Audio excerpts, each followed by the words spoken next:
மணிமேகலை வைத்திருந்த அக்ஷய பாத்திரத்தில் முதலில் அன்னம் இட்டவள்தான் ஆதிரை. இந்த ஆதிரை சிறந்த கற்புக்கரசி. ஆதிரையின் கணவர் ஒரு வணிகன். அவனுடைய பெயர் சாதுகன். என்னதான் தன்னுடைய மனைவி அழகாகவும் நல்ல குணமுள்ளவளாகவும் இருந்தாலும் ஒரு விலை மாதுவின் இல்லத்தில் குடிபுகுந்தான் சாதுகன். சாதுகன் தான் சேர்த்து வைத்திருந்த மிகுதியான செல்வத்தை சூதாட்டத்திலும் பகடை விளையாட்டிலும் இழந்தான். கையில் இருந்த பொருட்கள் தீர்ந்ததும் விலை மாதுவிற்கு கொடுக்க எதுவும் இல்லை. சாதுகன் யோசித்தான். பொருள் இல்லாருக்கு இவ்வுலகு இல்லை என்பது புரிந்தது. கடல் கடந்து வணிகம் செய்ய செல்லும் வணிகர்களுடன் தானும் சேர்ந்து பொருள் ஈட்ட முடிவு செய்தான். தன்னுடைய வீட்டிற்கு திரும்பினான். வீட்டு வாசலில் யாரோ ஒருவர் சாதுகா என்று அழைத்தனர்.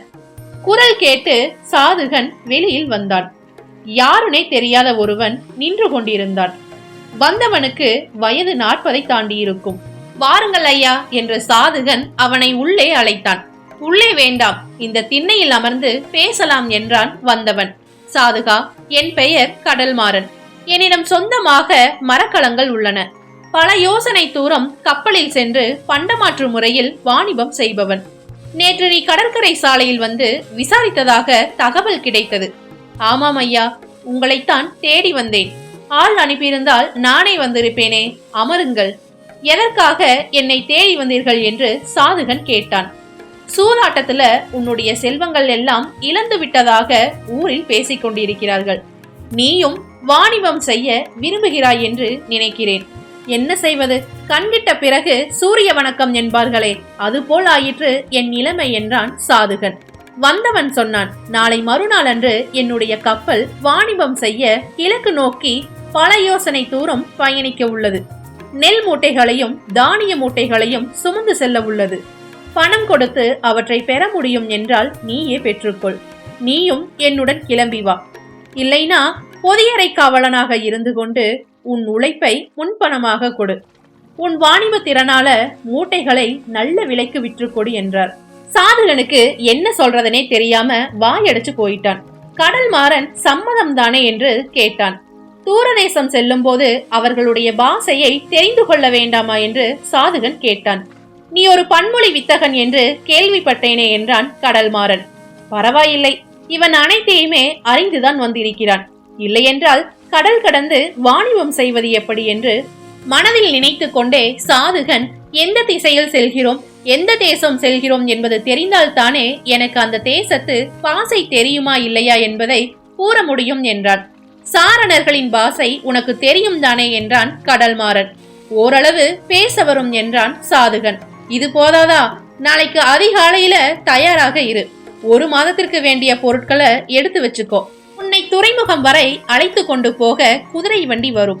போகலாம் என்றான் கடல்மாறன். ஆதிரை வெளியில் வந்தாள். 1 வாய் அமுது உண்டு விட்டு செல்லலாமே என்றாள் ஆதிரை. கடல்மாறன் அவள் தோற்றத்தின் தூய்மை கண்டு எழுந்து நின்று வணங்கினான். சாதுகன் ஆதிரையிடம், நாளை இவருடன் நெடுந்தொலைவு வாணிபம் செய்ய கடலில் செல்ல உள்ளேன். இவர் உண்பதற்கு பலகாரங்கள் கொண்டு வா என்றான். இது ஏது அன்பு தொல்லை? நாளைக்கு எனக்கும் சேர்த்து உணவு கொண்டு வா தாயே, நான் வருகிறேன் என்று கடல்மாறன் நகர்ந்து சென்றான். மறுநாள் விடிவதற்குள் சாதுகன் நீராடி தனது பயணத்திற்கு தயாராக நின்று கொண்டிருந்தான். ஆதிரைக்கு அவனை பிரிய போகும் வேதனை இருந்தாலும் பொருள் ஈட்டுவதற்காக செல்கிறான் என்பதால் ஆதிரை அவனை மலர்ந்த முகத்துடன் வழி அனுப்பி வைத்தாள். கடல்மாறனும் சாதுகனும் கடற்பயணம் மேற்கொண்டனர். முதல்ல அவர்களுடைய பயணம் இனிமையாக இருந்தது. நாட்கள் செல்ல செல்ல துன்பம் தருவதாக மாறியது. கடலின் காற்று சீராக இல்லை. ஒரு சமயம் பெரும் புயல் காற்று வீசத் தொடங்கியது. பயணிகள் தடுமாறினார்கள். கப்பலின் நிலை தடுமாறியது. சாதுகன் தூக்கி எறியப்பட்டான். கடலில் வீழ்ந்த சாதுகன் உடைந்த பாய்மரத்தை பற்றி கொண்டான்.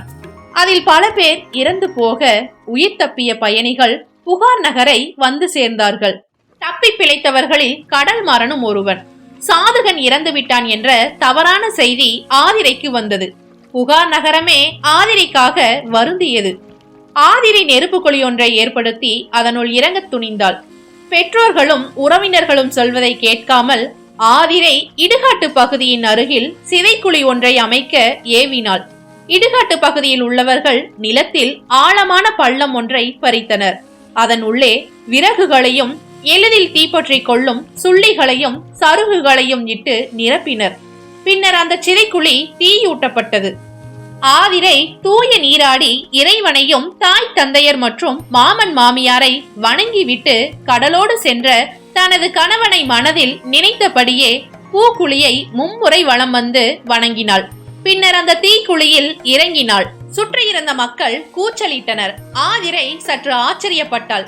பத்தினி பெண்கள் கணவனை இழந்ததும் தீ வளர்த்து அதனுள் இறங்குவதும் அந்த தீயானது அவர்களை தழுவிக்கொண்டு உயிரை பருகுவது குறித்து கேள்விப்பட்டிருக்கிறாள். ஆனால் இப்படி உக்கிரமாக எரியும் தணலில் நடுவில் தான் அமர்ந்தும் இந்த தீயின் வெப்பம் தன்னை எதுவுமே செய்யவில்லை என்பதை அறிந்து நான் முறையற்ற தன்மையுடையவளாகிவிட்டேனே.